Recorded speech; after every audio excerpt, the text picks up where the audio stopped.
What's up, everyone? This is Isaac from Hunger Smash Fitness. Just coming to talk to you today a little bit about stretching, why it's important, why you should do it, and how you should do it as well. So basically, why stretch?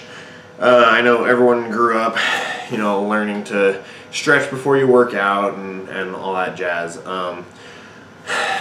Basically, you want to get the muscles warm. There's a lot of evidence showing that stretching before a workout, you're warming the muscles. It's going to help improve just strength, flexibility, mobility throughout the movement. But that being said, you will want to do dynamic stretching before a workout, not static. So the way I grew up, everybody did static stretching before a workout, and that's what everyone did. And as time has gone by, we've realized that that's not as good of an idea. Static stretching, especially before a workout, it weakens the overall power output, and it reduces it reduces the ability of the muscle to function fully throughout the movement. So especially if you're doing a sprint or anything along those lines, it can reduce the speed output that you will be capable of doing. And for two reasons, one is that it can tire the muscle, and then also with the dynamic movement, your dynamic stretching, you're going through that movement to prep the muscle to perform that movement, basically. So you're preparing it in that way.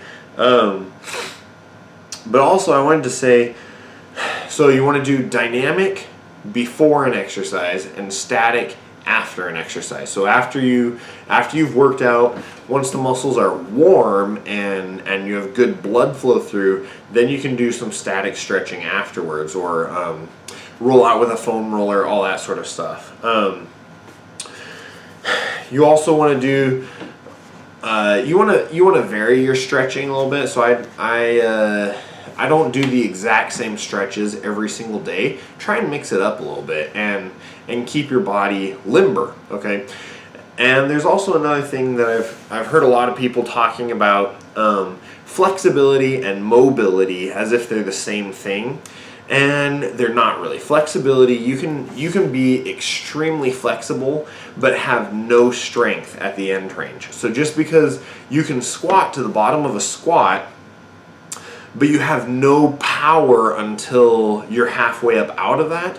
So you have that extra flexibility, but I would say the mobility is the ability to come up out of it. So that's something that you want to keep in mind as well, is don't stretch just to lengthen the muscle.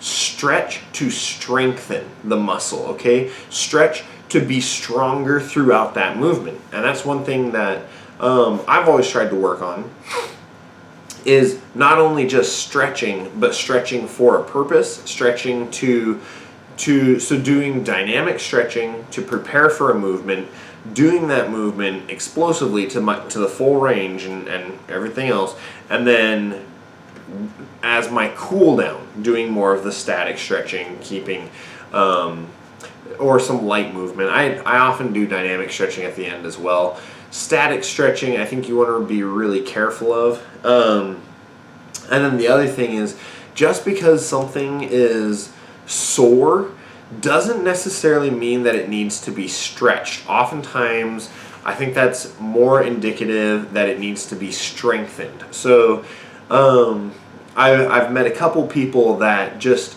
stretch and stretch and stretch their hamstrings, and they're like, well, my hamstrings are always sore.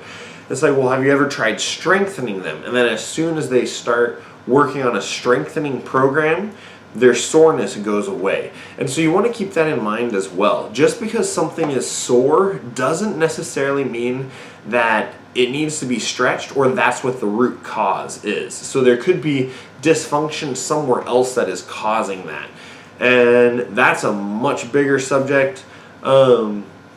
You would always want to talk to a professional if you think that you have something actually going on. As always talk to your doctor, talk to your physical therapist, and try and find some advice from someone who actually knows what they're talking about. But anyways, just a short video for today. Just wanted to mention that, and remember to always improve that 1%.